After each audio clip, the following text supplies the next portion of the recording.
شنو سالفه الفنان الكبير كاظم الساهر؟ لا اعطوه مساحه كبيره. شوف يعني تدري انا يعني مع احتراماتي للجنه اللي كانت موجوده، بس احنا مستحيل يعني من الصعب نحول الانظار من افتتاح البصره ومن استضافه البصره للخليج 25. هاي احكي لك على مدى يومين او 3 ايام. وجهت الانظار توجهت الى كاظم الساهر، حضوره من عدمه، نسينا اكو موضوع خليج 25. تدري وين هاي المشكله؟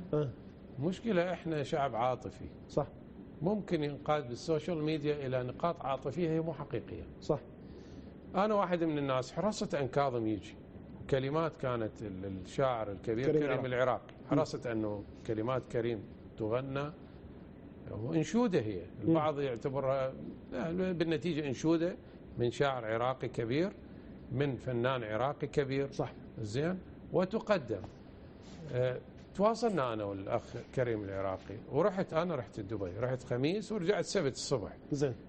بالنتيجه ما التقيت بكاظم. هذا واحد يقول انه فلوس، واحد يقول لا ماكو شيء. ما طلب كاظم ابدا، لا مليون ولا مليونين ولا 3. حتى اكون منصف للرجل، ابدا لا طلب فلوس ولا اراد فلوس ولا المهم بالنتيجه شوف. ويغني ببلاش. هو ابين لك الامور مثل ما هي، حتى هذا صار بجدل ويصير واضح. حتى ننهي. هو حكى كاظم وانا ما احكي. التقيت بكريم، كريم كاتب كلمات منطيها الكاظم ملحنها هو. بعدين قال راجع الكريم قايل له الكلمات اعلى من اللحن اللي سويته، فانا ما اريد اطلع بها هاي البصره. زين. قايل له لا يجب انه بالنتيجه قال انا عندي ظرفي الخاص ما راح اقدر اروح البصره. هذا شيء كريم الي.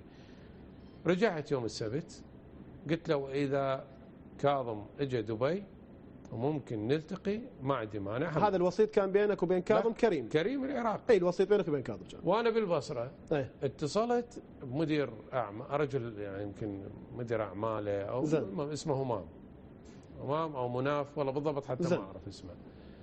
فحكيت وياه قال لي والله هو رجل محب الى البلد ويريد يجي، لكنه عنده ظرفه الخاص ما راح. قلت له انا بالعكس اقدر هذا الظرف وخلاص وانتهى الموضوع. لين انتهى الموضوع خلاص. لاكو فلوس ولا كل شيء. هاي كل القصه. زين هاي السوالف منين طلعت؟ هاي السوالف روح تسال السوشيال ميديا ماكو ترى ما فيش مصفط.